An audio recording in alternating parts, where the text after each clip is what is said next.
Good evening, ladies and gentlemen. It's a great pleasure to welcome Michael Sandel, who has a much longer history with the IWM than I have, but Michael has a longer history with me than he has with the IWM. So I'm going So Michael and I were fellow Rhodes Scholars at Oxford, so we go back a long way. And so it's a great pleasure to welcome not only a fellow Rhodes Scholar, but actually also to welcome someone who is a non-resident permanent fellow. We cannot hope to have him as a resident fellow, but we hope to see you more often.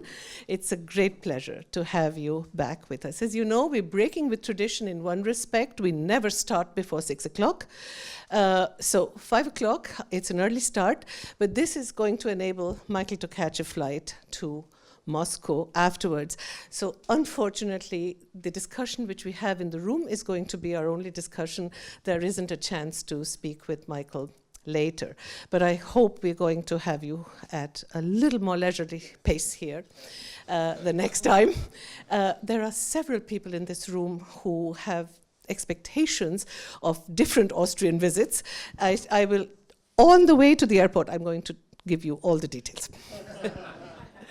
So, actually, Michael Sandel doesn't need an introduction. But since it's the first time I have the pleasure to welcome him here, I'm just going to say a few words.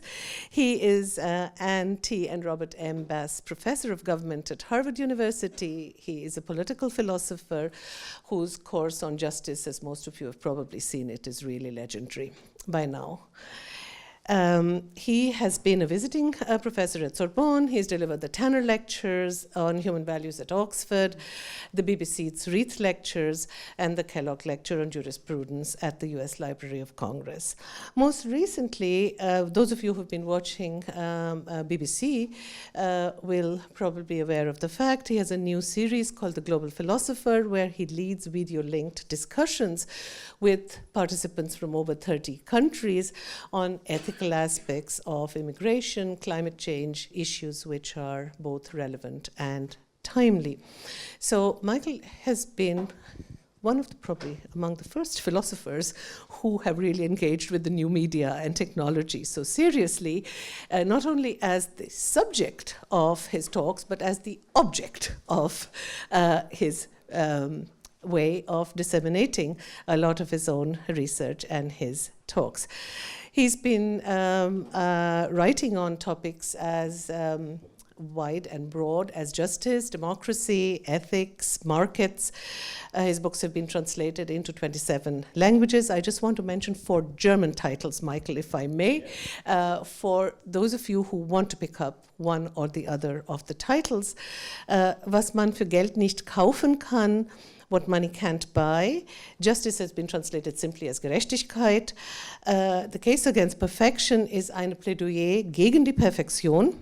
I think a very, very important book on genetic engineering, ethics in the age of genetic engineering, very widely received also in the German press, and of course his book on public philosophy, which is translated in German as Moral und Politik.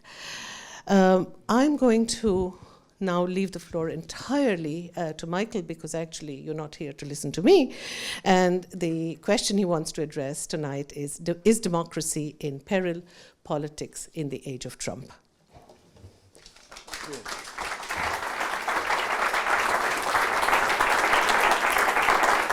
Well, thank you, Shalini, for those warm words of welcome back to the Institute. There are so many memories for me associated with this library, even in this place in Vienna, going back. I think the first time I gave a lecture here was something like 1987, something like that.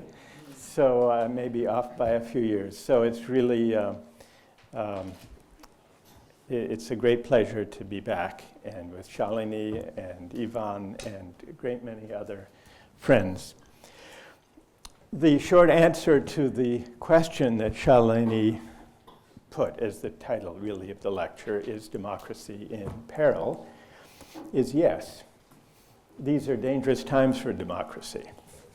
Russia, Turkey, Hungary, Poland, and other places that once offered democratic hope are in varying degrees falling into authoritarianism.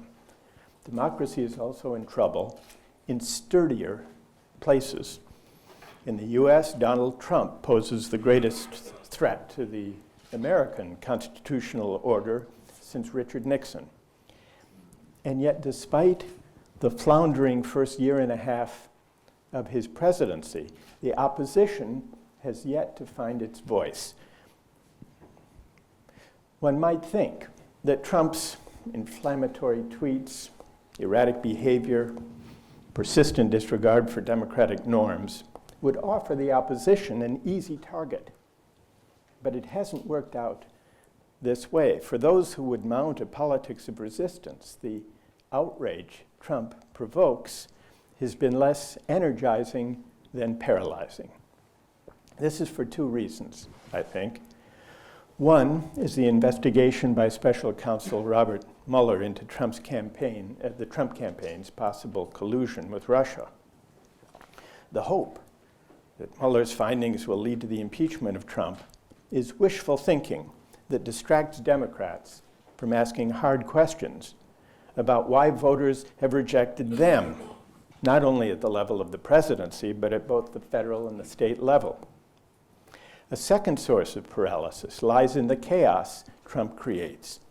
His steady stream of provocations has a disorienting effect on critics who struggle to discriminate between more consequential affronts to democracy and passing distractions, of which there are a great many. The Italian writer Italo Calvino once wrote, "I spent the first 20 years of my life with Mussolini's face always in view."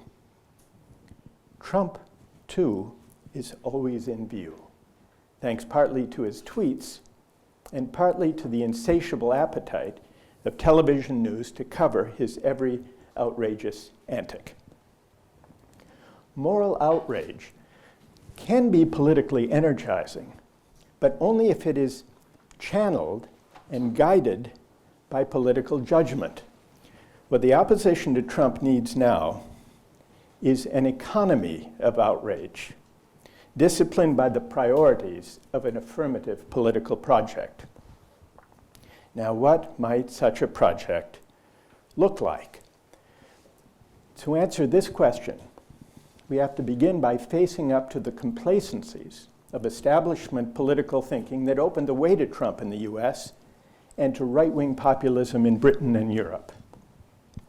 The hard reality is that Donald Trump was elected by tapping a wellspring of anxieties, frustrations, and legitimate grievances to which the mainstream parties have no compelling answer.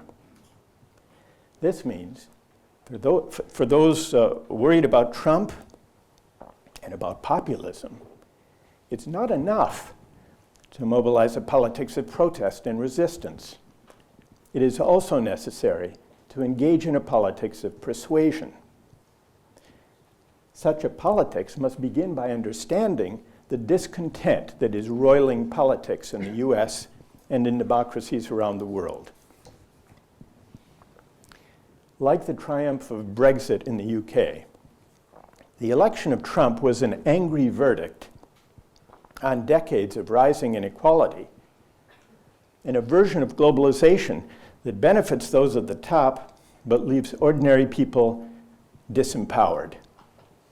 It was also a rebuke for a technocratic approach to politics that is tone deaf to the resentments of people who feel the economy and the culture have left them behind. Some denounce the upsurge of populism as little more than a racist, xenophobic reaction against immigrants and multiculturalism. Others see it mainly in economic terms as a protest against the job losses brought about by global trade and new technologies. But it is a mistake to see only the bigotry in populist protest or to view it only as an economic complaint. To do so misses the fact that the upheavals we are witnessing are a political response to a political failure of historic proportions. The right-wing populism ascendant today is a symptom of the failure of progressive politics. The Democratic Party in the US has become a party of a technocratic liberalism more congenial to the professional classes than to the blue-collar and middle-class voters who once constituted its base. A similar predicament afflicted Britain's Labour Party and led, following its defeat in the last general election, to the surprising election of the anti-establishment figure Jeremy Corbyn as party leader. The roots of the predicament go back to the 1980s. Ronald Reagan and Margaret Thatcher had argued that government was the problem and that markets were the solution.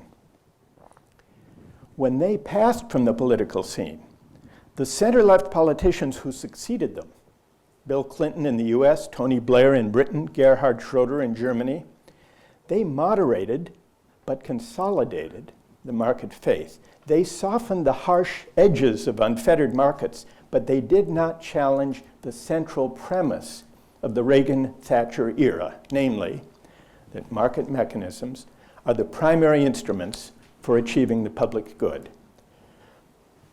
They accepted this, and in line with this faith, they entrenched a market-driven version of globalization, and they welcomed the growing financialization of the economy. In the 1990s, the Clinton administration joined with Republicans in promoting global trade agreements and in deregulating the financial industry.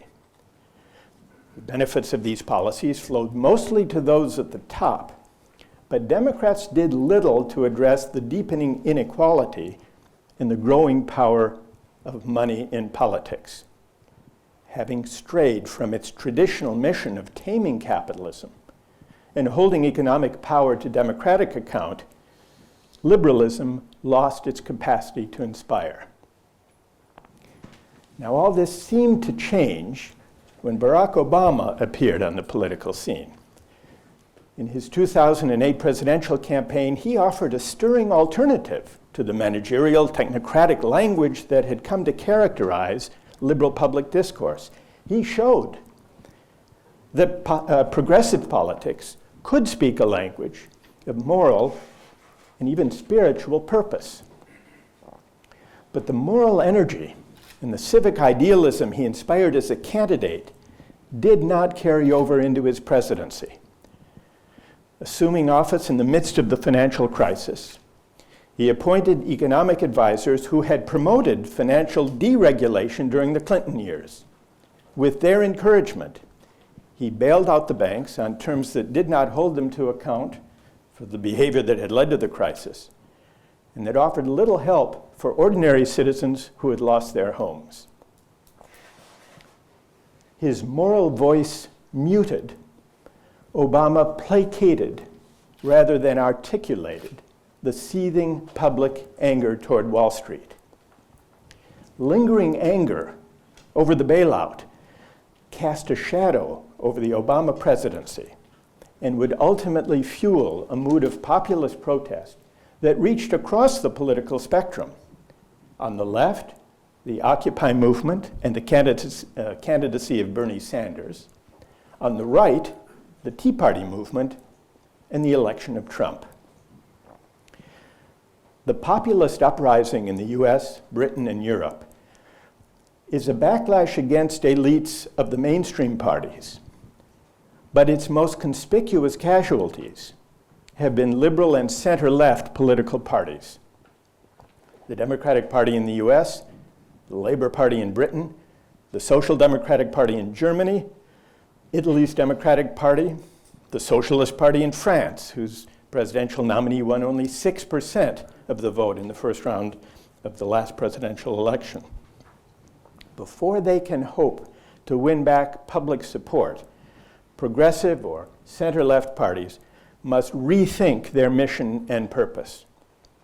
To do so, they should learn from the populist protest that has displaced them, not by replicating its xenophobia and strident nationalism, but instead by taking seriously the legitimate grievances with which these ugly sentiments are entangled. Such thinking should begin with the recognition that these grievances are not only economic, but also moral and cultural. They're not only about wages and jobs, but also about social esteem. Here are 4 themes that progressive parties need to grapple with if they hope to address the anger and resentment that roils politics today. The 4 I would propose are income inequality, what I call meritocratic hubris, the dignity of work, and patriotism and national community. Let me say a word about each. First, income inequality. The standard response to inequality is to call for greater equality of opportunity, retraining workers whose jobs have disappeared due to globalization and technology, improving access to higher education, removing barriers of race, ethnicity, and gender. It's summed up in the slogan that those who work hard and play by the rules should be able to rise as far as their talents will take them.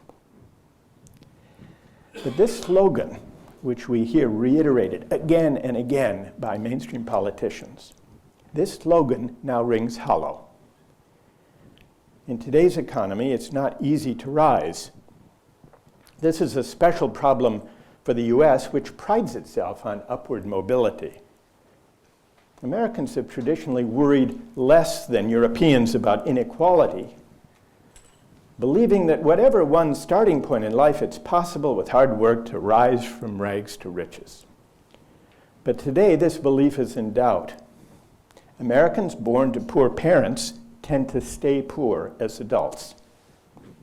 Of those born in the bottom 5th of the income scale, 43% will remain there. Only 4% will make it to the top 5th. It's easier to rise from poverty in Canada, Germany, Sweden, and many other European countries than it is in the US. This may explain why the rhetoric of opportunity fails to inspire as it once did. And so progressives need to reconsider the assumption that mobility can compensate for inequality. They should reckon directly with inequalities of power and wealth, rather than rest content with the project of helping people scramble up a ladder whose rungs grow further and further apart. But the problem runs deeper, which brings me to the second theme, meritocratic hubris. The relentless emphasis on creating a fair meritocracy in which social positions really do reflect effort and talent. This emphasis has a corrosive effect on the way we interpret our success, or the lack of it. The notion that the system rewards talent and hard work encourages the winners to consider their success their own doing, a measure of their virtue, and to look down upon those less fortunate than themselves. Now, those who lose out may complain that the system is rigged, that the winners have cheated and manipulated their way to the top, or they may harbor the demoralizing thought that their failure is their own doing, that they simply lack the talent and drive to succeed.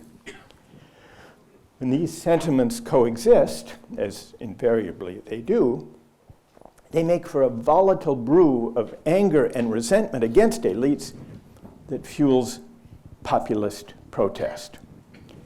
Though himself a billionaire, Donald Trump understands and exploits this resentment. Unlike Barack Obama and Hillary Clinton, who spoke constantly of opportunity, Trump scarcely mentions the word. Instead, he offers blunt talk of winners and losers. It's interesting, Bernie Sanders also did not speak of opportunity. He talked a lot about inequality of power and wealth, but he didn't talk about opportunity. At least that was not his emphasis. Liberals and progressives have so valorized a college degree, both as an avenue for advancement and as a basis for social esteem, that they have difficulty understanding the hubris a meritocracy can generate and the harsh judgment it imposes on those who haven't gone to college. Such attitudes are at the heart of the populist backlash and Trump's victory. In fact, one of the deepest political divides in American politics today is between those with and those without a college degree. To heal this divide, Democrats need to understand the attitudes toward merit and work that it reflects. Which brings me to the third theme, the dignity of work. The loss of jobs to technology and outsourcing has coincided with a sense that society accords less respect to the kind of work the working class does. As economic activity has shifted from making things to managing money, as society has lavished outsized rewards on hedge fund managers and Wall Street bankers, the esteem accorded work in the traditional sense has become fragile and uncertain. New technologies may further erode the dignity of work. Some Silicon Valley visionaries anticipate a time when robots and artificial intelligence will render many of today's jobs obsolete. To ease the way for such a future, they propose paying everyone a basic income. What was once justified as a safety net for all citizens is now offered as a way to soften the transition to a world without work.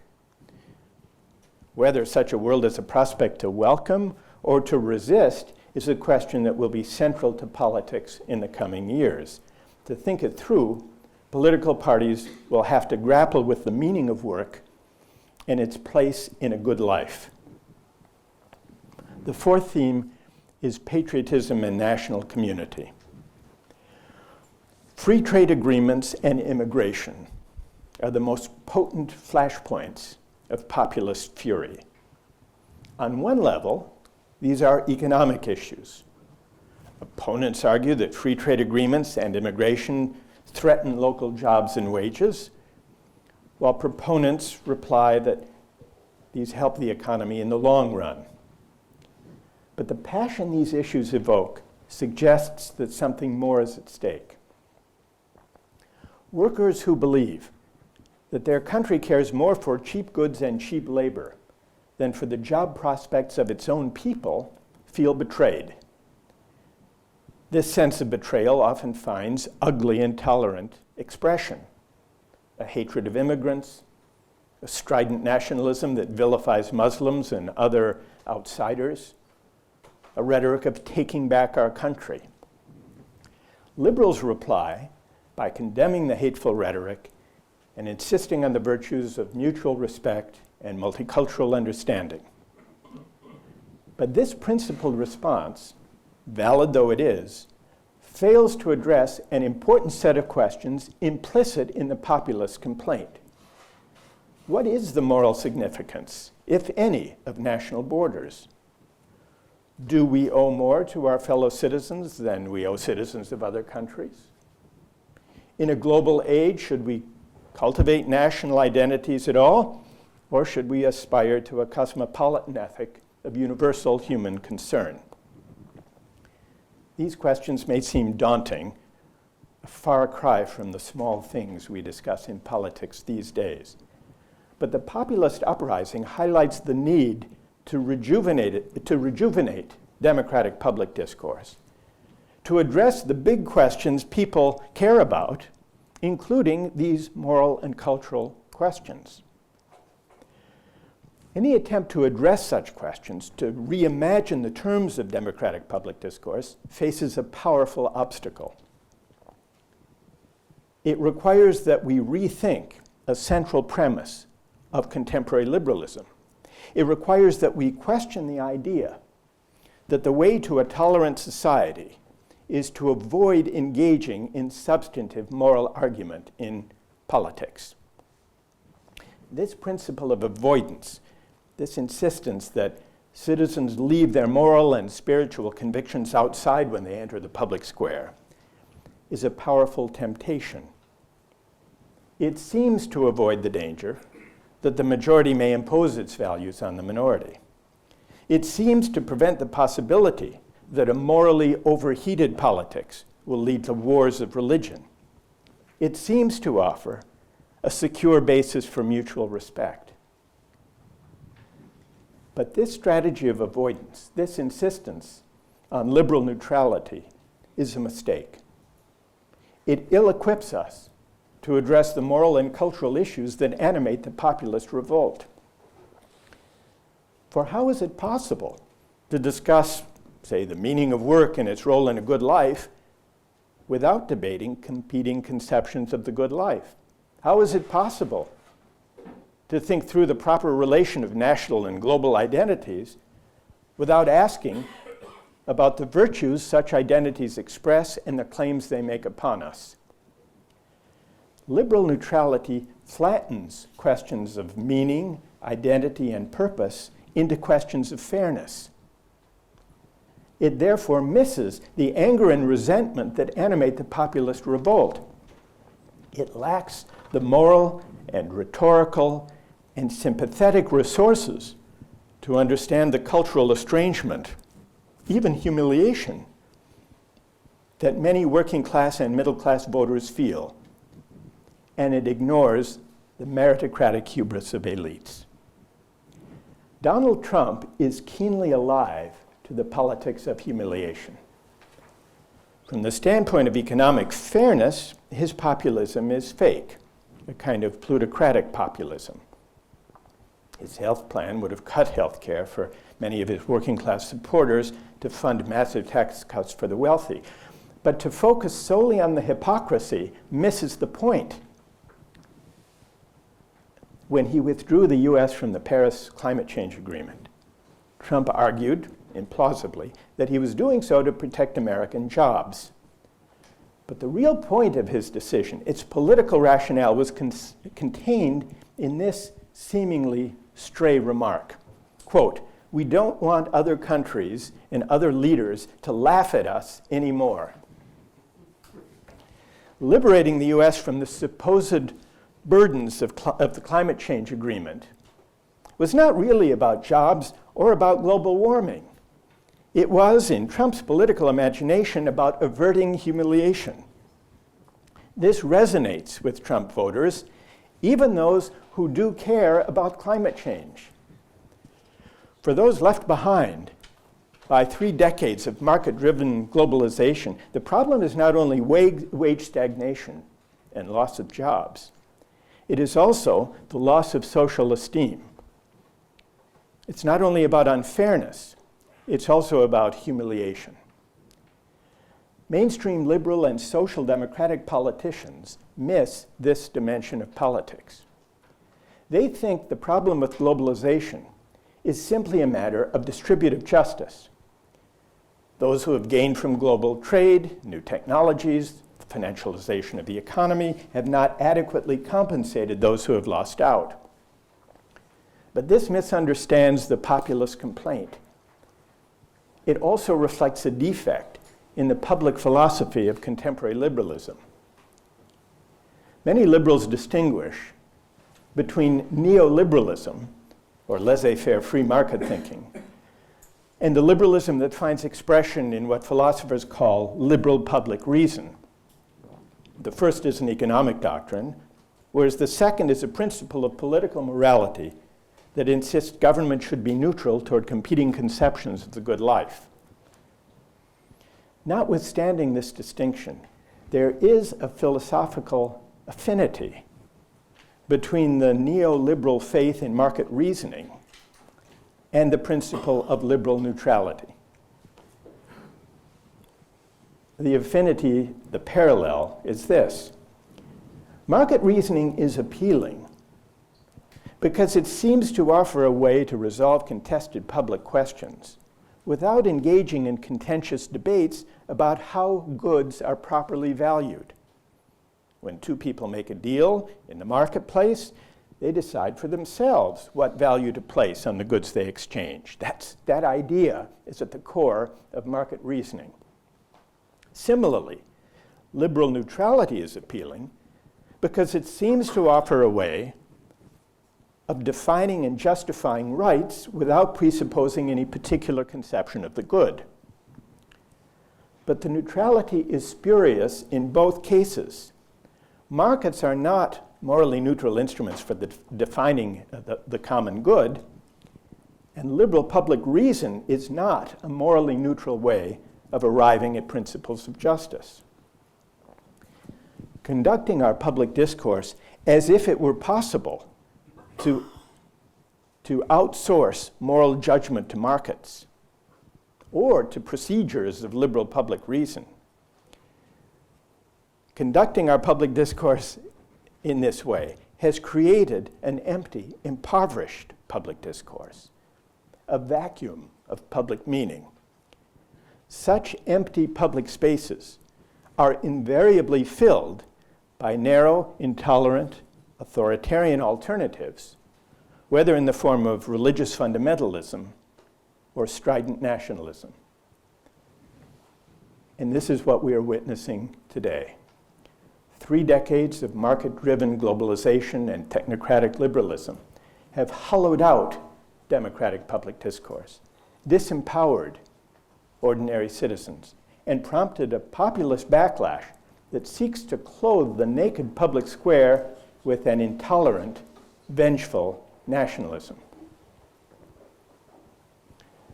To reinvigorate democratic politics, we need to find our way to a morally more robust public discourse, one that honors pluralism by engaging with our moral disagreements rather than avoiding them. Disentangling the intolerant aspects of populist protest from its legitimate grievances is no easy matter. But it is important to try. Understanding these grievances and creating a politics that can respond to them is the most pressing political challenge of our time. Thank you very much.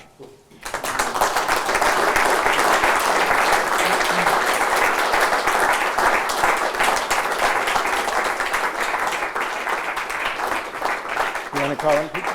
Yeah. I'm just going to. Yeah. So I'm going to give you. Okay. You have a mic. I have, yes. You have a mic. So I'm just going to open the floor to discussion immediately and pass the mic on to Mijash.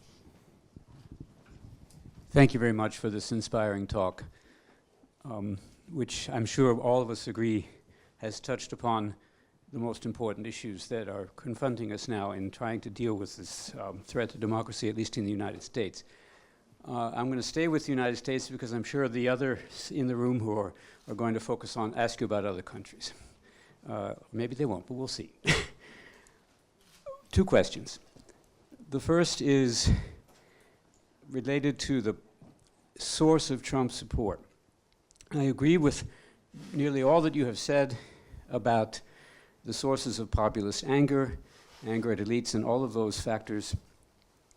Trump's approval rating is surprisingly stable at around 40%, 38 to 40%.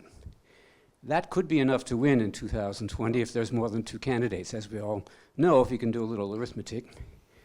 I would ask you whether you wouldn't address the simple point that a great many of those 40% are mainstream Republicans who were simply never converted by the Never Trump people and have actually gone over to Trump and are not dispossessed in any respect, but have college degrees in their great majority. That's the first question.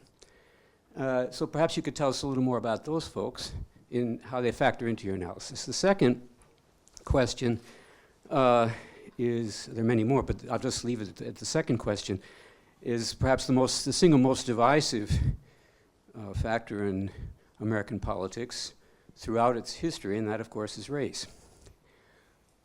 80% of white men voted for Trump. A very large percentage, a majority of white women also voted for Trump. Not just gender, but race was a quite decisive factor in this election. So perhaps we should talk about that too. Thank you for that. I think that the project of persuasion that lies before the Democratic Party is to build a cross-racial coalition of working people and middle-class voters. And I think it's important to address both and to fashion political appeals. The themes that I mentioned are themes that can be developed in ways, I think, that speak to people across the racial divide. As for the first part of your question, aren't some portion of Trump supporters not populists, but standard issue upscale Republicans? They are, and they're there for things like tax cuts and getting rid of Obamacare, standard Republican fare. They too should, the project of persuasion should try to reach them too, even though it won't win all of them. Oh, welcome back here. I understand your motive against liberal neutrality. You often write about this in your books, and but the problem is if you prefer the good before the right, then it presupposes that we know what the good is. And that's the problem. Already Aristotle said, eudaimonia is something different for everyone. And if we must know what is at least the common good, we cannot unify it. A radical Muslim, Orthodox Jew, evangelical Christian in the South will differ forever at a certain point. And this liberal neutrality came after, for example, the 30 Years' War, 1618 till 1648, when Europe was so devastated, more than after the Second World War. Yes. No people there to bring in the grain. And then they said, we must get a neutral state, and everyone can live, the Protestants and the atheists and the Catholics after their own. That's the problem. Is what is we must find the common good. Yes. I mean, Good. Hegel Okay. would have maybe an answer, but that's another story. Good, okay. Well, I certainly don't favor an established church as a way of finding our way to a politics of the common good. I'm against an established church. In fact, I think the lack of an established church creates greater scope for bringing moral and even religious arguments into political debate. So to come to your first question, it's certainly true that in pluralist societies, we disagree about the good life. We disagree about the best way to live. We disagree about moral and religious conceptions. That's true. Now, if it were also the case that in pluralist societies, we, by contrast with these disagreements, all agree about the meaning of justice and the nature of rights, then it would be an easy matter to hold societies together by saying, let's put aside our disagreements about moral and spiritual questions and simply govern ourselves according to the uncontroversially, universally accepted views people have about justice and rights. But we know that's not the case. We can look in the newspaper every day and notice that debates and disagreements in pluralist society are not only about questions of how to live, they also extend to debates about the meaning of a just society. To what extent does it or does it not? Is it not compatible with this or that degree of inequality? There's lots of disagreement about that in pluralist societies. There's lots of disagreement about rights, and in particular about how to interpret rights. Should free speech, the right of free speech, protect hate speech? We debate this question. So it's not as if we have disagreement about how to live, about virtue, about the good life on the one hand, and universal agreement on justice and rights on the other. If we did, it would be easy. My suggestion is the disagreement about justice and rights are as thoroughgoing. They appeal to conceptions as contestable as our disagreements about virtues and the good life. In fact, the reason for the contestability of both is that what counts as a just society, I would claim, can't be detached from questions of what's the best way to live. So I wouldn't say that I would presuppose that we all agree on the good. We don't. But I would dispute the assumption that might be implicit in your challenge, that we agree on justice and rights. I don't think we do. I think those disagreements between about justice and about the good life are connected, which is why I favor a more spacious conception of public reason than a one that insists on a sharp separation between the right on the one hand and the good on the other.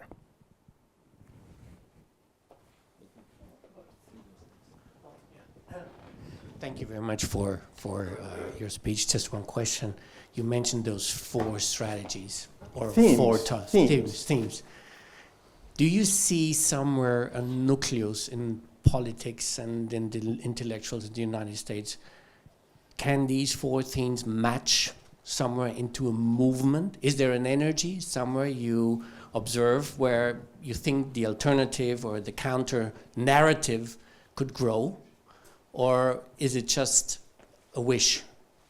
Well, I can't say that I've noticed any movement explicitly embracing the list of 4 themes that I've just put before you. On the other hand, I do think, and I sense, not only in the US, but traveling to different countries around the world, that there is a great hunger for a public life of larger meaning and purpose that addresses questions like these, rather than flees them or sets them aside.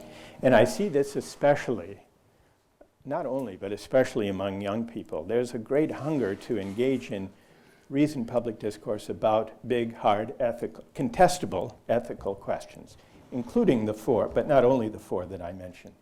And so I think that passion and hunger and yearning can be tapped by the right kind of politics. And in some ways, it's been tapped darkly by right-wing populists. They are addressing implicitly, more or less implicitly or explicitly, these kinds of questions. And the great vacuum is that social democratic or liberal or center-left parties and politicians have by and large not. And so I'm trying to encourage them to do so, and I do think there is a hunger for this that they could connect with if they went about it in an effective and resonant way. Ivan has something. Oh, I'm sorry, I didn't see. Yeah, thank you very much. Could I just start by saying that I've been surprised by how I completely agree with you. You've been surprised by that. And the intensity of it and the importance. And I'm from Britain, I've been working on Brexit. And the point you've been making about the fact, very striking, that those who argue for Remain are confining their argument to the economic issues as if it's a transactional, and refusing to deal with the larger issues of who we are, what kind of country we want to be, and so on. But I'd like to just put one point to you about the question of the dignity of work, what you said about work, because it seems to me that your argument could be strengthened, or our argument could be strengthened in this respect, that the issue is not just about inequality, but the insecurity, the precarity, and the debt that people are experiencing, including, and this comes to the point about the sort of, if you like, the middle classes or the upper middle classes in the south of England who were for Brexit, because they can't pay for their children's education. They're going into debt while the shining skyscrapers are being built in London. And so that issue, it isn't so much about work as about what kind of life do I expect, what kind of pension do I have. That's a very important aspect of the experience of those who don't feel that they're rich, but feel that the economy needs to deliver a life for them. Yes, that's very good. Thank you for that. I find that very sympathetic and important. And I would just add under this heading of the dignity of work, one test of it in politics will come as the debate unfolds about proposals for universal basic income. The universal basic income traditionally was advanced by egalitarians who wanted at least to put a floor under everyone, regardless of whether they were in work or not. And now, as I mentioned, it's being advanced by entrepreneurs who essentially want to invent the robots that may put many people out of work, and to anticipate and to diffuse a political opposition to this project. People want to buy their gadgets. Well, to buy the gadgets, even if they're not in work. So I think this debate is one way of testing the importance of work in people's lives. I think that people may well resent the thought that the avatars of robotics and artificial intelligence and new technologies may be seen as saying to them, don't complain, we'll pay you to go away. And if that is what the case for the universal basic income brings out, then that will be very testing for the idea of the dignity of work. But I very much appreciate the elaboration you gave about those who feel precarious, even though they have jobs, and maybe middle class or upper middle class jobs. No, let's have the mic yet. We have to get it to you. Yeah, thank you.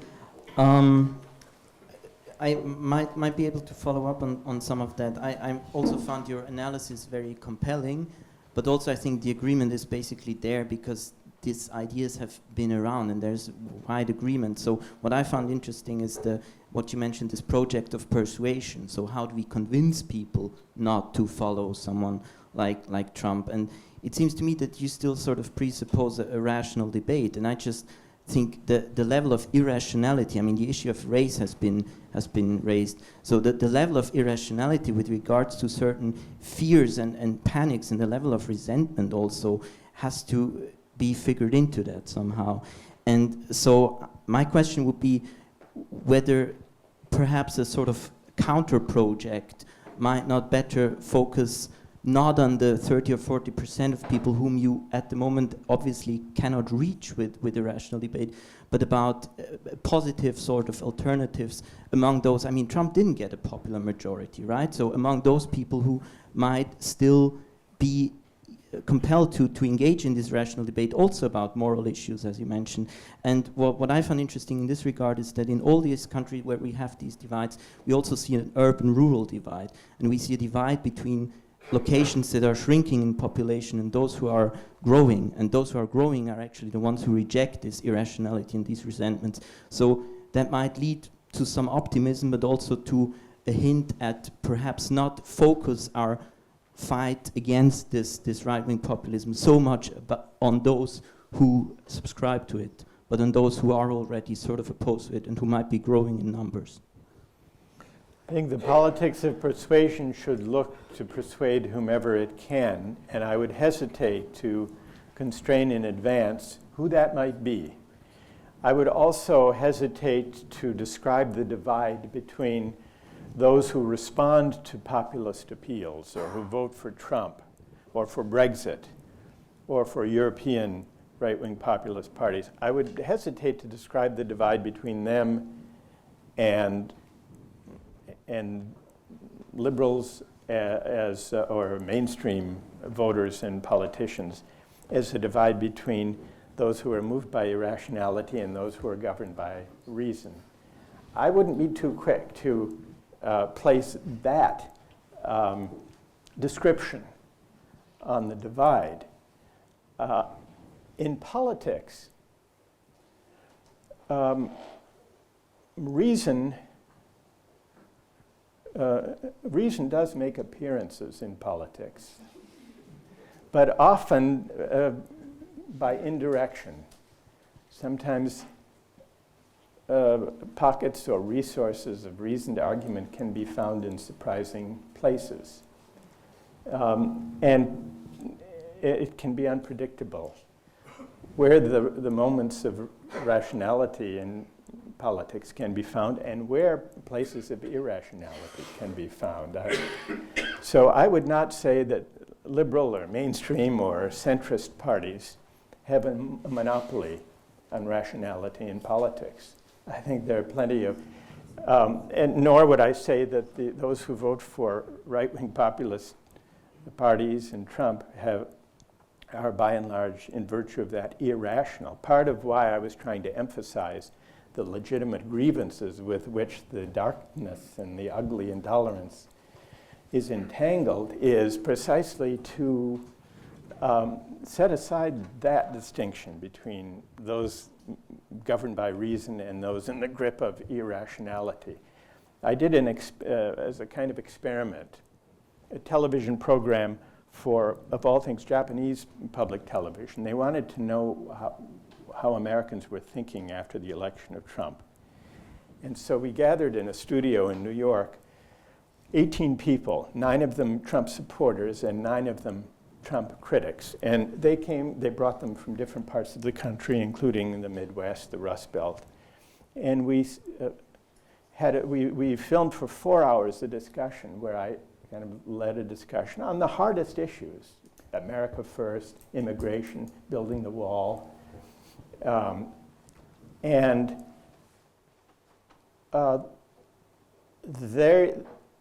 There did emerge actually quite a reasoned discussion, not agreement, but a kind of discussion that illuminated the differences and the passions and they were talking to one another. So this is why I say reason and unreason coexist in complex ways across the political spectrum. And the challenge for politics and for political rhetoric and persuasion is to listen attentively and sometimes creatively and to seize upon opportunities, persuasive and rhetorical opportunities, wherever they may present themselves. I mean, one further indication of this is the overlap, quite considerable overlap, at least in the political rhetoric and in the arguments and the policies of Donald Trump and Bernie Sanders. There was a surprising overlap. In fact, some people who voted for Bernie Sanders in the primaries voted for Donald Trump in the general election. So we might be tempted to say they were rational when they voted for Bernie and they were irrational when they voted for Trump. I wouldn't say that. I would say there was a complex overlap of the language of protest against the arrangements and the dispensations that I was trying to describe. Thank you very much. And it was extremely interesting. And this is why I want to provoke you on something. Because I do believe you're absolutely right. These days you cannot really judge which is more dangerous, the populism or the anti-populist discourse, which is trying to criminalize what the others are doing. Here's my question.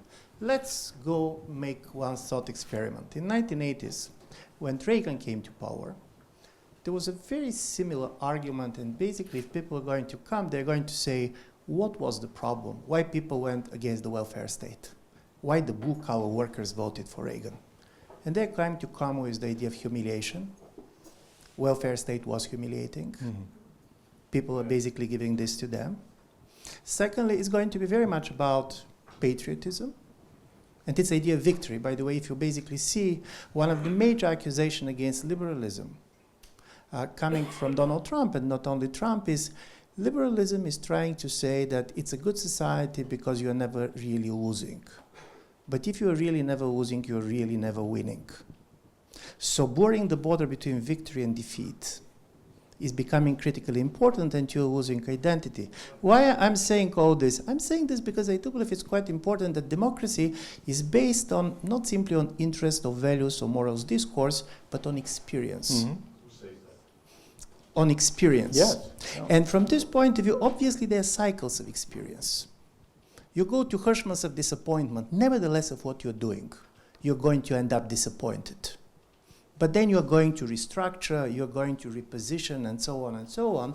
And from this point of view, it's quite interesting, because I don't believe that we simply can go back in the 1979 before Reagan coming. So this is not simply that basically the Democrats can go back where they have been and to reinvent and so on. No. But obviously you have a new experience of humiliation, this time being brought by the market and not by the state. And for me, my question goes on this. When you talk about peril of democracy, for me the question is it not the most dangerous that we basically see the capacity of democracy to self-correct itself being eroded? Not simply that people made policies that we started to disagree with, but normally after these cycles, you start with a type of a new institutional inventions or new type of a language or policies which are returning the meaning of democratic power to the people. Is it not this type of not understanding the experiences that we are seeing at the heart of the crisis that you are talking about, and not simply concrete policies and others that probably are going to be changed? Well, I find that less a challenge than sympathetic elaboration of the kind of thing I'm referring to. I would not distinguish too sharply between experience on the one hand and the public discourse and the narratives by which we interpret our experiences. And I suppose, to put it in those terms, another way of putting my point would be to say that center-left parties from the 80s, since the 80s, roughly speaking, it's not just that they've adopted the wrong policies, it's that they've lacked the moral and political imagination to offer a compelling interpretation of our condition. That would be another way of, and so it's really that I'm calling for. And that's why the measure of this is the tinny, empty, narrowly managerial and technocratic way of thinking and talking about politics. I'll give you one example. Obama, who certainly was capable of stirring, spiritually uplifting rhetoric, we saw that, we know that, was arguing for health care. Now, the health care plan he was defending was a very elaborate, bureaucratically complicated, jerry-rigged system, which had to be so because he didn't want to go for straight single-payer health care. He didn't think it would be politically successful. And so he built a system on top of keeping the private insurance companies and not upsetting them too much, and keeping the drug companies as they are and not really challenging them very much, and creating this individual mandate where you were forced to buy private health insurance, which led to all sorts of other complaints. And the Clintons had done the same when they tried to introduce this very bureaucratically burdensome plan that failed. Well, in both cases, the impulse has been to say, well, if we go for something simpler, some single-payer thing like they have in Canada or many European countries, they'll say it's socialized medicine. But they called this socialized medicine anyhow, so why not go for the simpler thing? So I was watching C-SPAN, which are these unedited, they just put a camera on a politician giving speeches. The summer that Obama was trying to make the case for health care, and I heard him speaking before an audience defending his health care program as follows. He said, we have to bend the cost curves in the out years. Well, when I heard him say that, I thought, no wonder he's having such trouble getting popular support for this. That's a purely technocratic way of describing the purpose, the mission here. And then in the fall, he rallied and gave a speech to the joint session of Congress about health care, and he read a letter from Ted Kennedy, who had just died, who made a clear moral argument and civic argument. The responsibility we have as fellow citizens to see to it that no one is denied medical care, no fellow citizen, because he or she can't pay. And this is a completely different way of arguing for a health care program. So this is one small example. And I'm picking on Obama because he's clearly talented and capable of stirring political rhetoric and persuasion. But even he was drawn into this very constrained, morally cramped way of arguing for something as important as healthcare, to say nothing about the aftermath of the bailouts.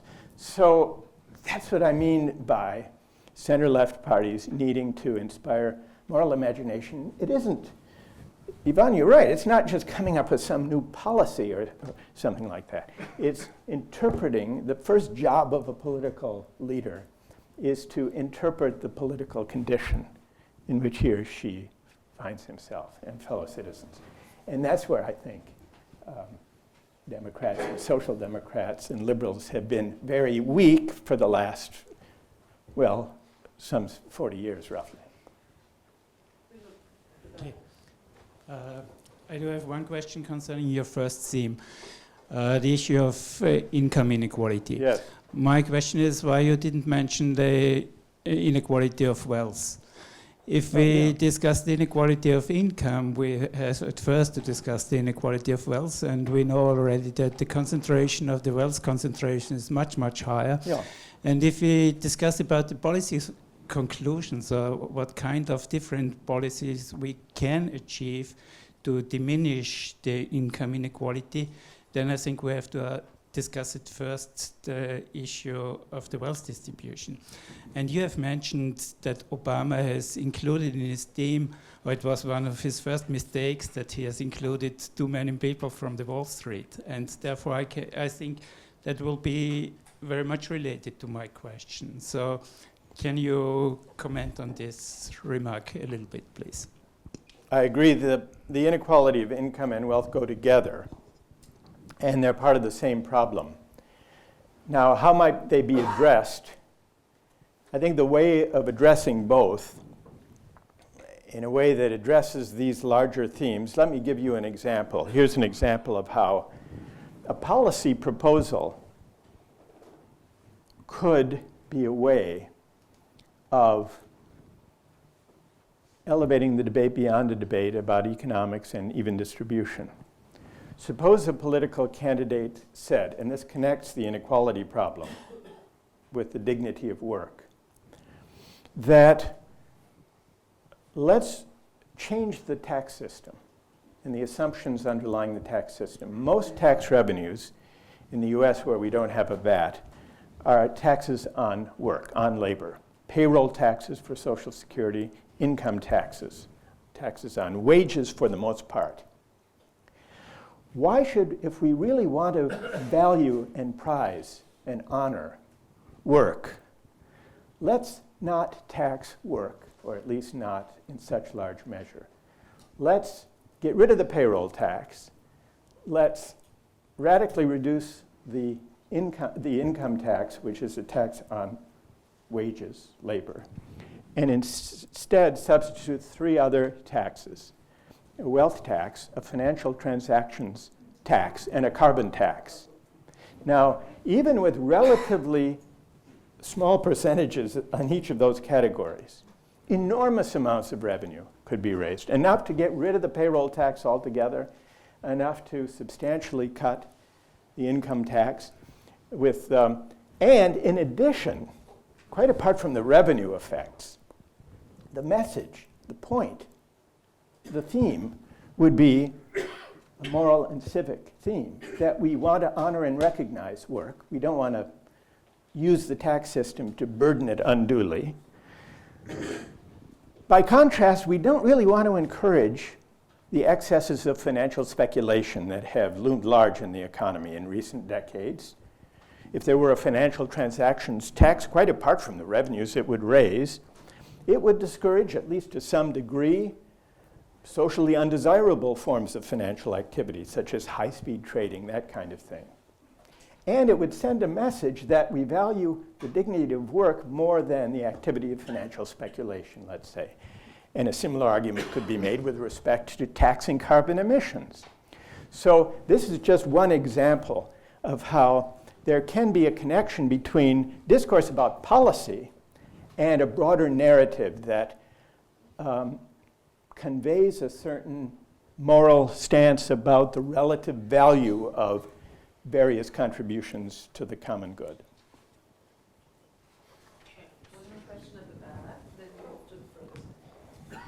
Thank you for the talk.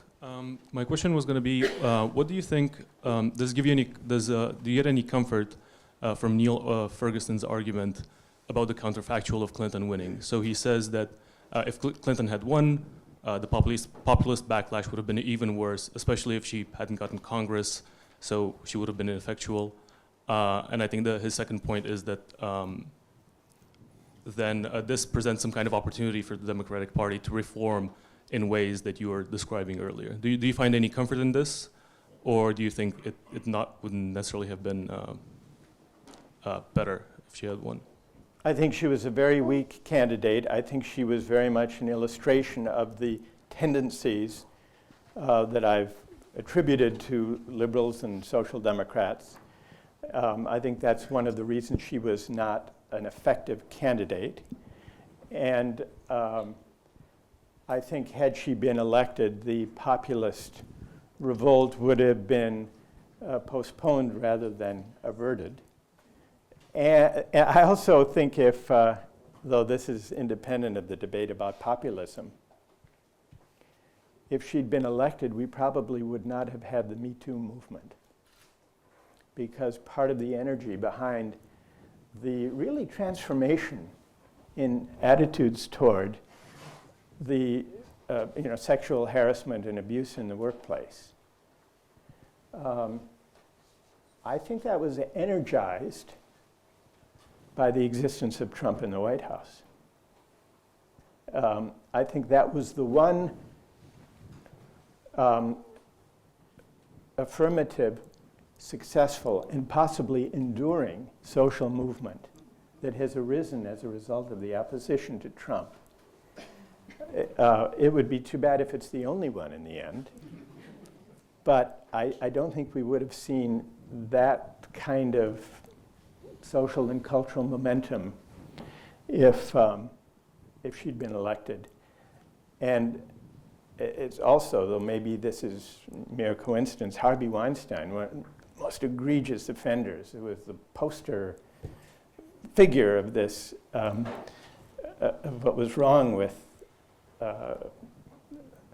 of the Me Too movement. He was a huge financial backer of her and attended her fundraisers and so on. But not only for that reason, for broader cultural reasons, I don't think we would have had it.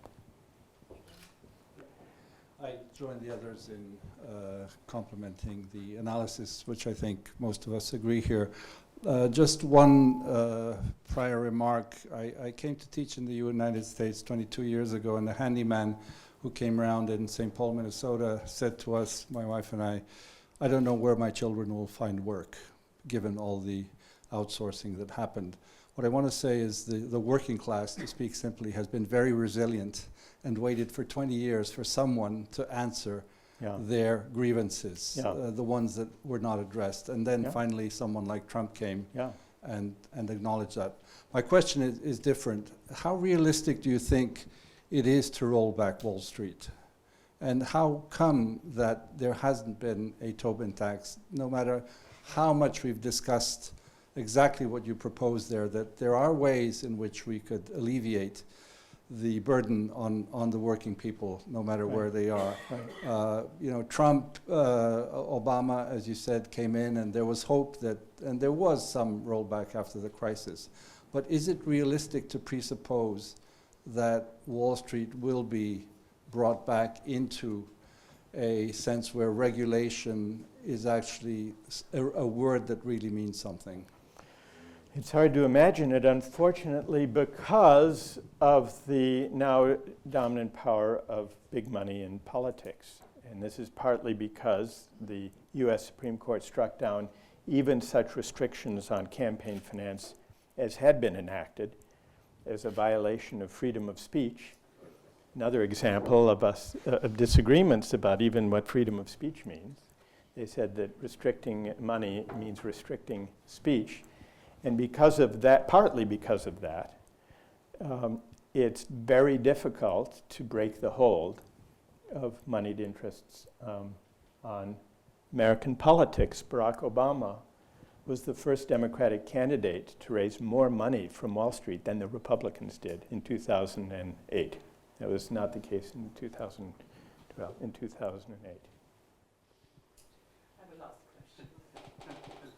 made some excellent points on morality and value discourse in political action. From a rational choice, from a cultural point of view. However, political attitudes do not exist outside the institutional design.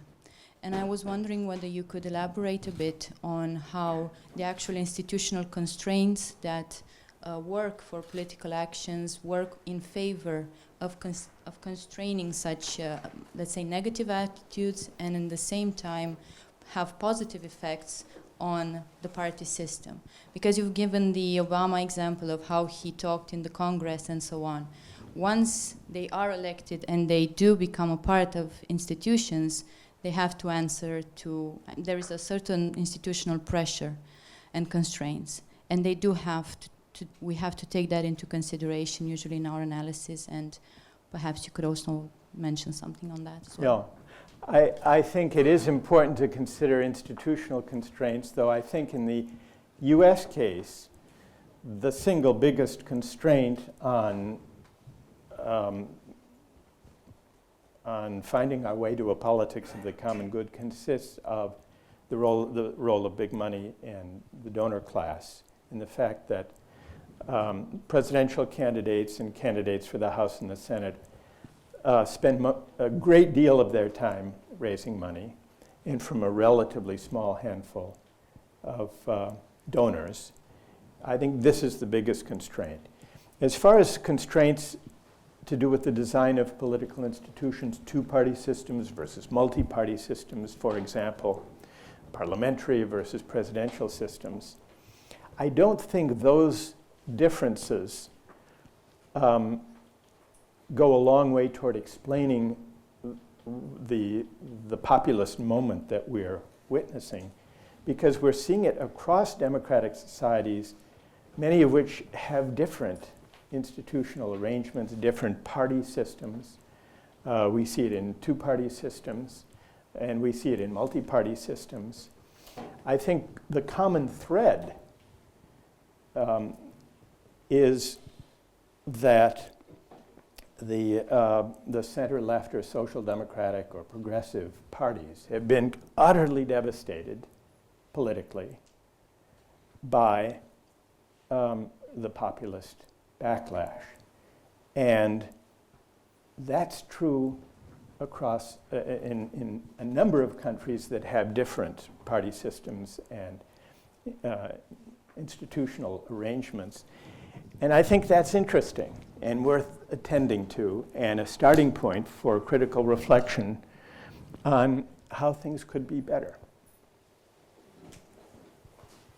Michael, thank you very, very much for being with us. These are indeed dark times for democracy. The question which I would have asked, which I'm not going to ask now for lack of time, otherwise you might miss your... What I find interesting on the question on institutional design is the question, think of India, a country you and I both know well.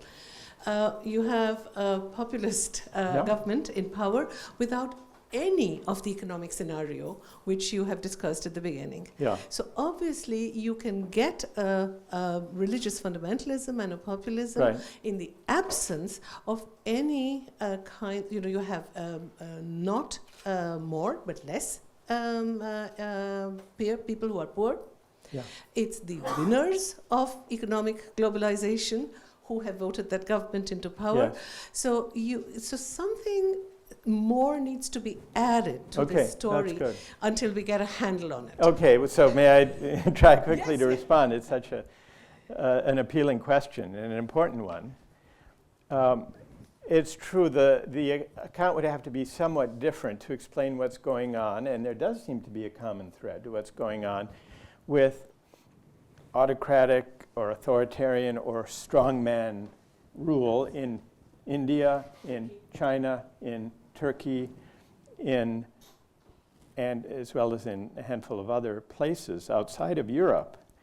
And I think, and this is partly an impression that I've formed looking at China, but I wonder if it isn't also true to some extent in India.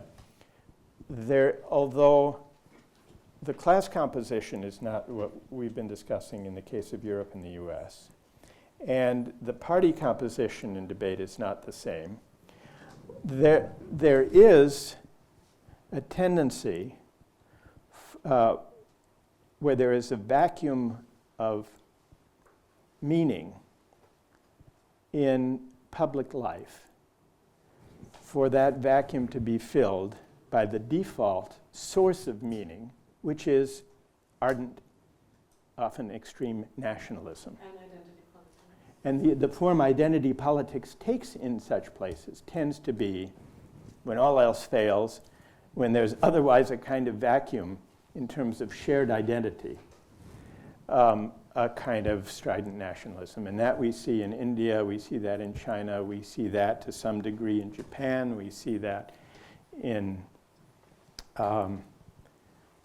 various other places. So I think that is also a sign of the times, that nationalism is filling a void in places where traditional sources of moral and cultural identity and bearing and common purposes have been eroded. And this is most dramatically the case in China, with the embrace of market relations, the Confucian tradition having been discredited long since, nobody believing in communism anymore.